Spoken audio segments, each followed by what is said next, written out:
back at things we were putting out and I personally was saying and doing in mid-late February, and I just cringe. It's amazing. In this first episode of the new series, I thought we might step back to think about the economics of the coronavirus, how economists have responded to this very different kind of shock to the global economy, and whether the right advice has been getting to governments as they try to cushion the blow. One of the best people I could think of for talking about all that was my old friend Adam Posen, who's been president of the Peterson Institute for International Economics since 2013 and also served for a while on the Bank of England's interest rate setting committee. Adam, thanks very much for being with us from your book-lined office. Thank you for having me, Stephanie. We're all living in a very different world from a couple of months ago or even a few weeks ago. How do you think economists have done in first sort of assessing this shock and then thinking about how we respond to it? I think economists have displayed both the strengths and the weaknesses of the profession.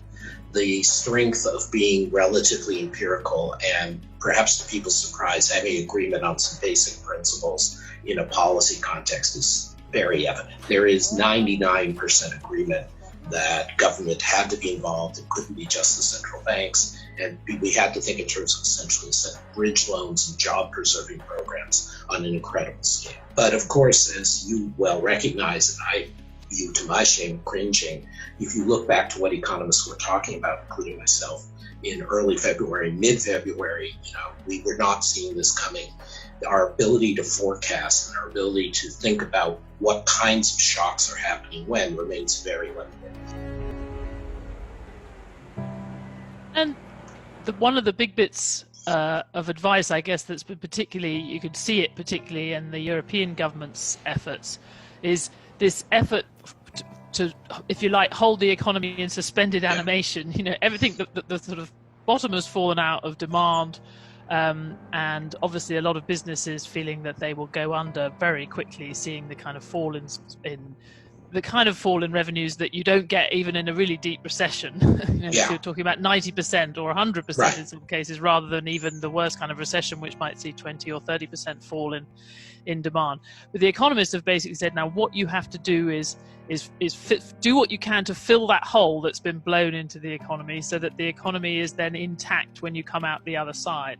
Do you think we know what we should be trying to do in principle? Do you think in practice we're going to be able to do that? I think you've hit the profound insight, Stephanie, which is that even more than the usual recession, this is something where there's an abrupt sudden stop, and who falls apart in terms of businesses and jobs depends entirely on cash flow at that moment.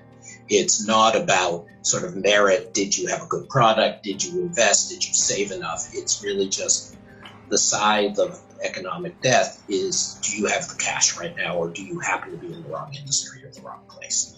And so the response that we've put together, and I should say we, but I mean the community has put together, is really one about providing essentially a bridge loan for everybody. It's the goal to say, don't foreclose on mortgages, don't foreclose on loans, don't put people off of jobs if you can hold on to them, or if we, the government, we, the public, fund you to keep those jobs. Because there is this reality that once something goes under, if it's a company, if it's a job place, and people leave, that it's very hard to rebuild. Some people have said that we may see a reset in our approach to government and what kind of role the government should have. Maybe it should be offering more of a safety net to people in the gig economy, for example. Will this different attitude towards government change, do you think, even in somewhere like the US?